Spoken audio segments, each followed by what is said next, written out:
You speaking English powerfully, speaking English fluently in 6 months, fluent in 6 months. Is it possible? Can you do it? Can you speak English fluently and powerfully in 6 months, 6 months from today? And the answer is yes. Yes, you can. Absolutely, yes, you can. Let's talk about what this means. To be fluent and how to do it. First, let's just talk about this word, fluent. Fluent in 6 months. Fluent. What does this word, fluent, mean? Fluent. Well, fluent has the same root as the word fluid. Fluid means flowing or moving like water. Okay? Water-like movement, right? So, if you think of water, think of a river or a stream. How does it move? Right? It moves bookish. That's why I use the name bookish English. Water moves bookish lie and smoothly, right? That's how water flows or moves. So, fluent or fluency, we're talking about a smooth movement. Now, if we're talking about English, what are we talking about? It's the smooth movement of words, of phrases, of sentences, of the language. It means you speak in a way that's fairly bookish and smooth. The opposite of fluent would be to speak, speak like, this and, right. That's the opposite of fluent. It means the words are not coming out smoothly. They're not coming out easily. They're not coming out naturally, right? That's not fluent. So we're talking specifically about speaking.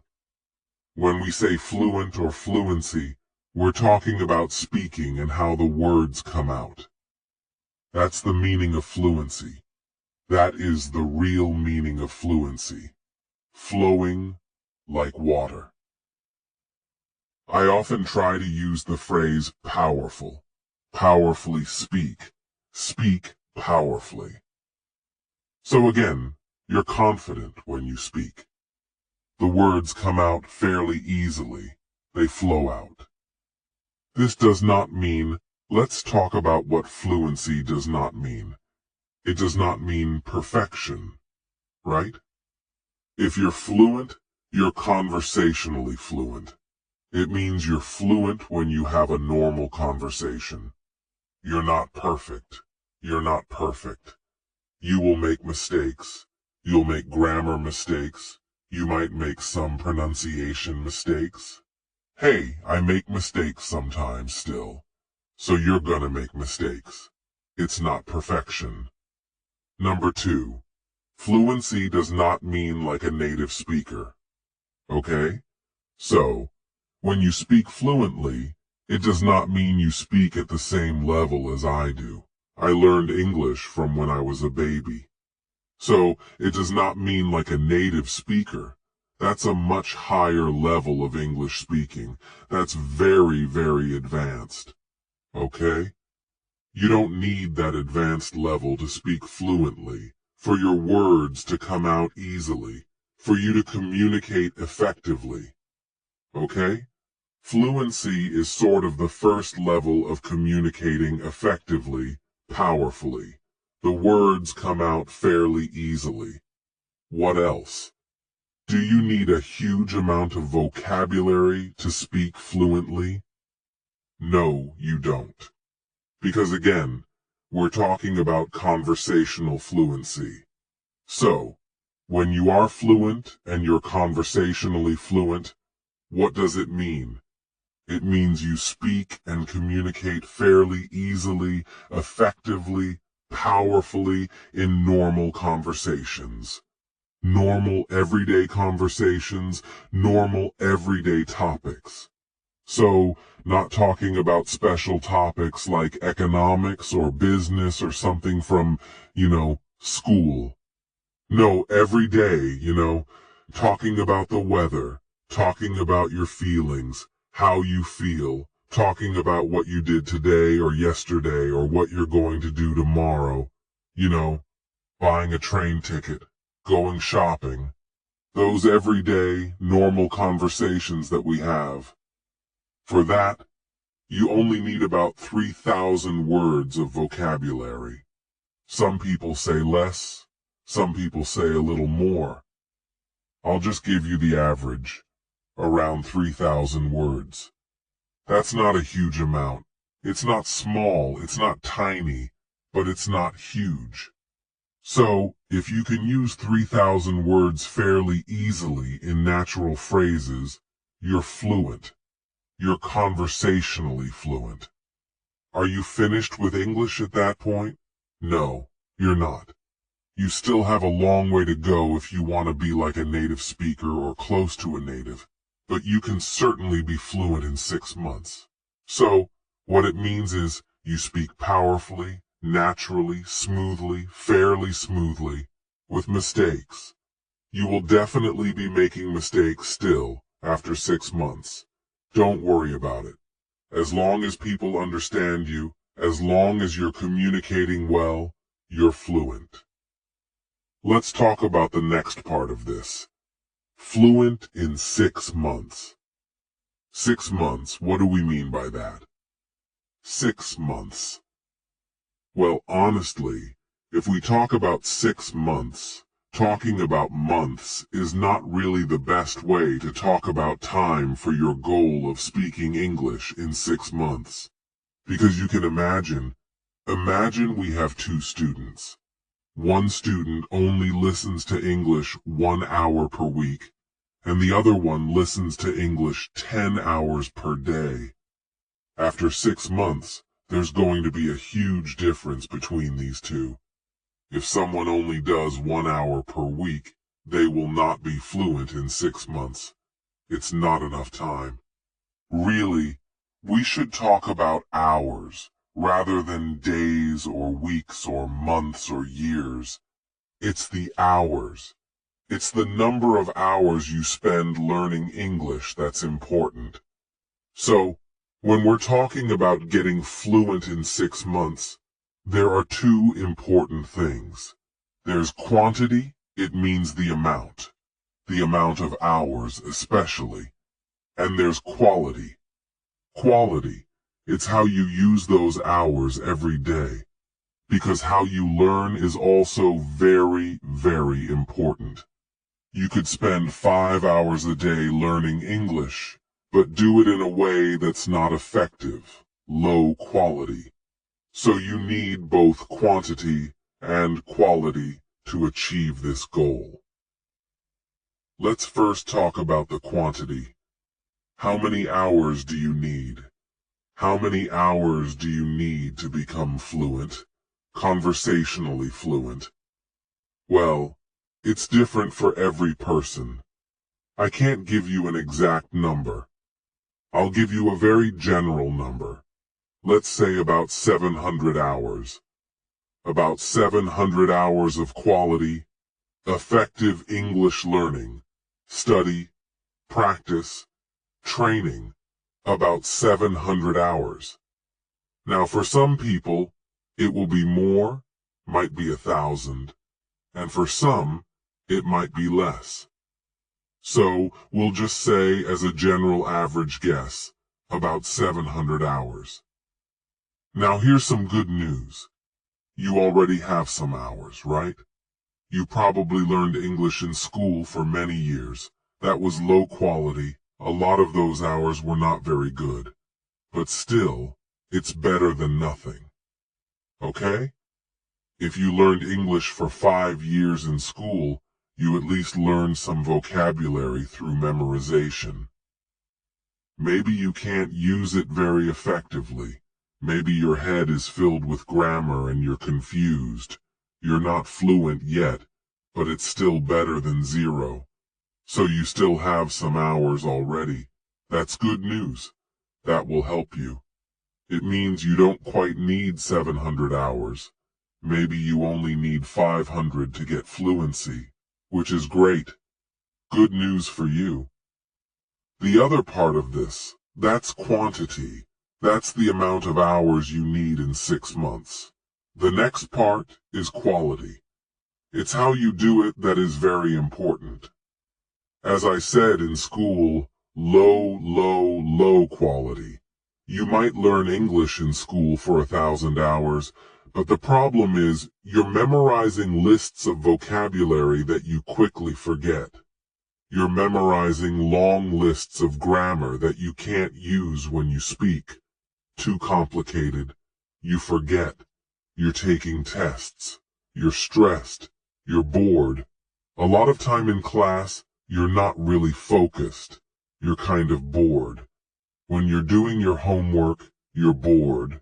You're half asleep.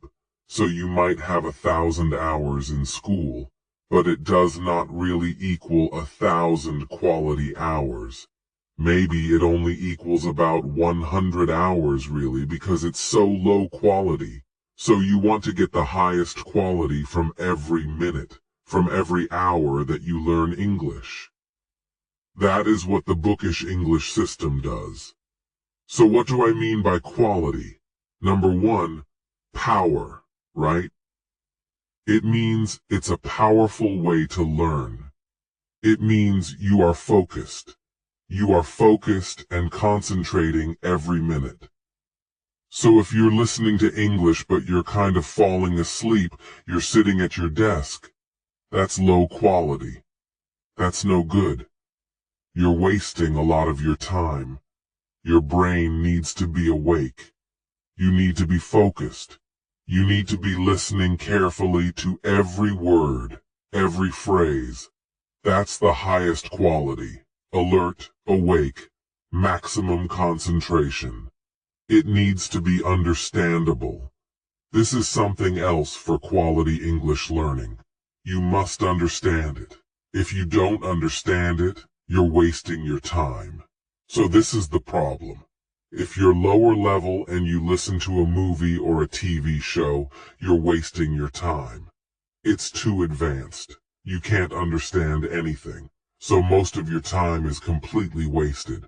You're watching 2 hours or an hour of TV, but really you're getting almost no quality English learning.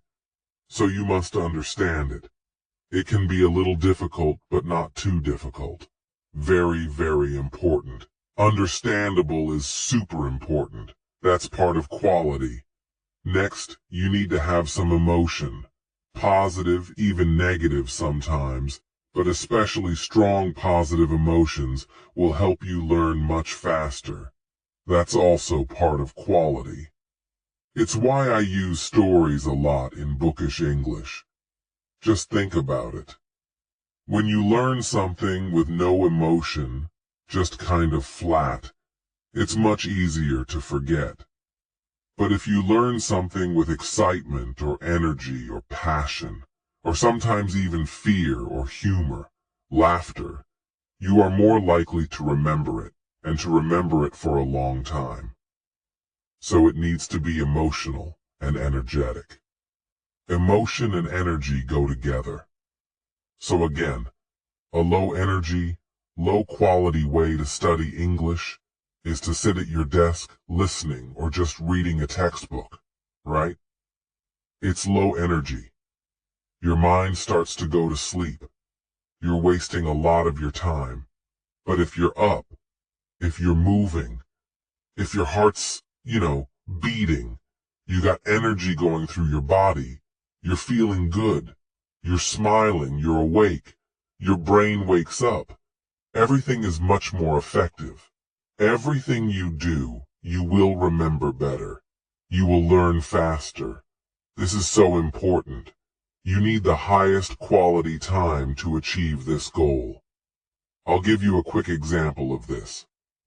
Let's say you're trying to learn the verb to cuddle. To cuddle. That's a nice little word. To cuddle. Now, the low quality way, the school way, the normal way to learn to cuddle would be to look in the dictionary for the verb to cuddle and to write down the meaning and then to memorize it. To cuddle, to cuddle, to cuddle is repeated a lot, right? It's boring. So it's probably going to be low energy. There's no emotion. You're just trying to memorize it. And then you probably have a list of a lot more words you're also trying to memorize. So when you get to the end of the list, you've forgotten the first one. You forgot cuddle, and then you have to go back and try it again, again and again and again. It's boring. It's ineffective. You waste a lot of time. What does it mean, by the way, to cuddle? To cuddle means to be affectionate, like to hug and kind of rub with someone. It has a romantic idea. Okay, so it's not really sexual, but it can be. If you have a girlfriend or boyfriend, they like to cuddle, right? They're always touching and hugging and rubbing against each other. But you can also do it. You know, children like to cuddle. So if you have a child, you can cuddle and hug them, and oh, it feels so good. Or even with a dog, a puppy, right? A puppy you can play around with, you hug him. And maybe kiss. Not like super romantic kissing, but, you know, kiss him on the head. And again, it's more of this action of rubbing and holding and hugging, to cuddle. So you've got the one way, the old way to learn it. You just try to memorize it, to hug affectionately. Now, imagine a different way of learning this word. Imagine that a super sexy, hot guy or girl, whichever you prefer, comes up to you, and you think, ah, this person is so amazing, so attractive. I love them so much. I want them. Oh, and they come up to you and they say, let's cuddle, let's cuddle. Oh, and then they hug you and you start rubbing against each other and holding each other. And they're whispering the word in your ear. Oh, it feels so good to cuddle with you. Oh, I love cuddling with you. Now, how are you going to feel? Your heart's going to be beating. Boom, boom, super powerful emotion. There's also physical feelings happening at the same time. Which one is more memorable? Are you going to remember studying it from the dictionary definition, trying to memorize it the old way, the normal school way? Or are you going to remember this super emotional experience of this hot guy or girl cuddling with you and saying the word in your ear? Obviously, the experience about cuddling with the guy or the girl will be much more memorable. I guarantee you will never forget that word again. This will become one of your favorite words. You'll know, you'll learn it instantly, and you'll never forget it. That's an example, an extreme example, of the highest quality of learning, in this case, vocabulary, right? Because it's got the maximum amount of emotion. Now, of course, normally day to day, it's hard to achieve that super high level of emotion. I wish we could. It's hard to. But still, we can get much more emotion if we learn vocabulary and learn phrases and even grammar using stories, using physical movement. All the things we do in bookish English are designed to bring the emotion higher, bring the energy higher, so that you remember everything much faster and longer. That's how we get faster, more powerful results because the quality is so much higher with bookish English. Let's talk about another example. I want you to train like a champion. Imagine that English, instead of like a subject you study in school, imagine it's more like a sport. It's an activity that you're training for, like you would for a sport, right? To be a champion. You're going to be a champion English speaker. You are a champion English speaker. How would you train like a champion? I do jiu-jitsu, Brazilian jiu-jitsu. It's my hobby. So let's imagine two jiu-jitsu fighters, two jiu-jitsu students, okay? One is just a normal person like me, like most people who learn jiu-jitsu, and the other one is Andre Galvao, who is a world champion. Let's look at the difference in quality, how they train, and quantity. How do they train jiu-jitsu, and how do they get results? What are the results? How are they different? What's different about a champion and a normal person? Because again, I want you to be a champion in English, not just a normal school learner. A normal person for jiu-jitsu usually goes to class 2 or 3 times per week. 2 or 3 times a week is the kind of normal, average jiu-jitsu learner, and that's what I do. Most of the people I know train 2 to 3 times per week. What does Andre Galvao, the world champion, do? He trains twice per day, maybe more. 2 times per day, that's 14 times per week instead of 2 or 3. So his quantity, his amount, is much, much higher. But guess what? It's also much more quality. The other thing, when a normal person learns a new technique in jiu-jitsu, they practice that technique maybe 10 times, maybe 20 times. I'd say, at the most, probably 50 times. How many times does Andre Galvao practice a new technique that he's working on? 1,000 times or more. He practices each new technique 1,000 times or more. The amount of repetition that a champion gets in their practice, in their training, is much, much higher. Again, so much higher quantity, repetitions, it's the amount of time, the number of hours per day, and also the amount of repetition that they get is so much higher for a champion. And then, the quality. What about the quality? The amount of focus. So for a normal jiu-jitsu learner, they think of it as kind of a hobby. That's how I think of jiu-jitsu. It's a hobby. So I go and I try to pay attention. I'm focused, of course. I'm awake when I'm there. I'm enjoying myself. But Andre Galvao, or another champion, is much, much higher than that. They are totally focused, right? They are super high energy. They are serious. They are concentrating every minute. They are learning every minute. They're training. The intensity, the emotion is super high. They're also consistent. Normal people who are learning something like jiu-jitsu or any sport as a hobby, some days you feel good and you try really hard, and some days maybe you're a little tired, a little lazy, you don't try your best, and it's kind of up and down. Day to day, it's different. A champion like Andre Galvao, every moment, every day, every training, it's 100% effort all the time, 100% energy all the time, 100% passion and emotion all the time. Every minute, every hour, every week, every month of training. The emotional quality, the energy, is so much higher than just regular normal people.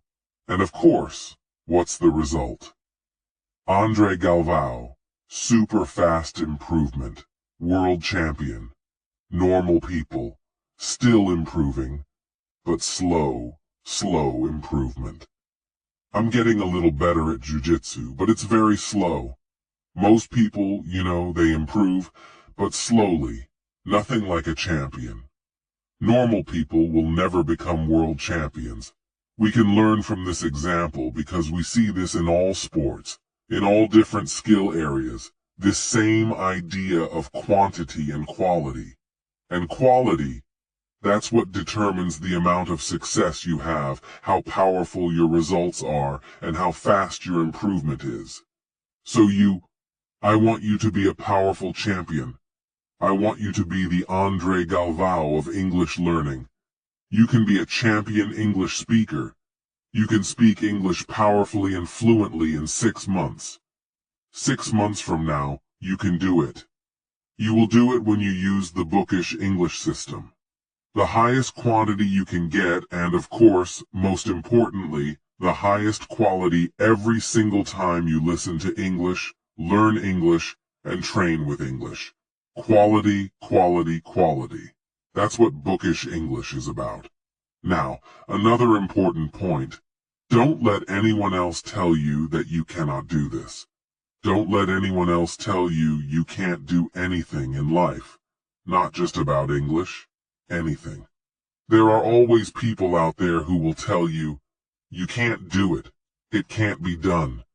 You can't be fluent in 6 months. You can't make a lot of money. You can't start your own business. You can't. Right? There's always these negative people in life, I promise you. Anytime you try to do something amazing, anytime you try to succeed, anytime you push yourself, there will be people telling you, you can't do it. There will be people trying to make you feel weaker. I don't know if it's jealousy. I don't know if they're disappointed in their own life. I don't know why they do it, but they do. There are just a lot of negative people in the world who will criticize you, who will tell you, you can't do it. You shouldn't do it, all the time. Don't listen to these people. Champions do not listen to negative people. Champions just ignore those people.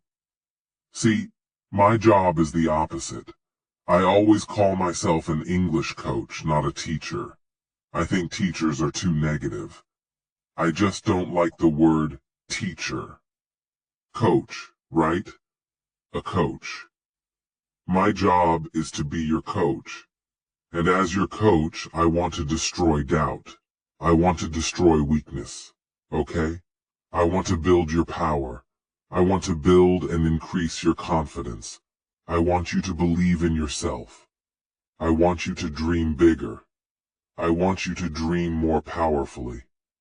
I want you to believe that you can do it, that you will do it, whatever you want in life.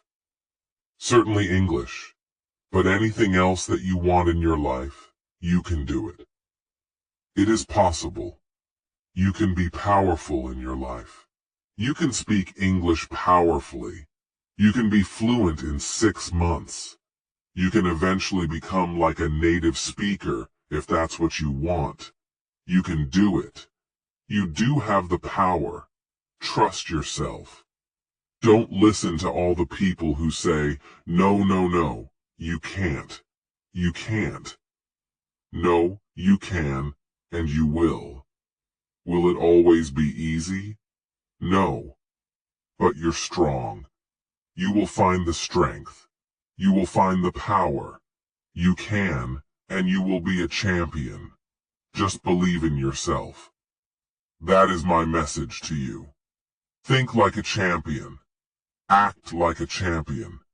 Train like a champion with English, and you will speak English powerfully and fluently in 6 months. Maybe less, maybe more. It's your decision. You can, and you will do it. Be a champion, and trust yourself. And go to Bookish English channel and practice every day. See you next time.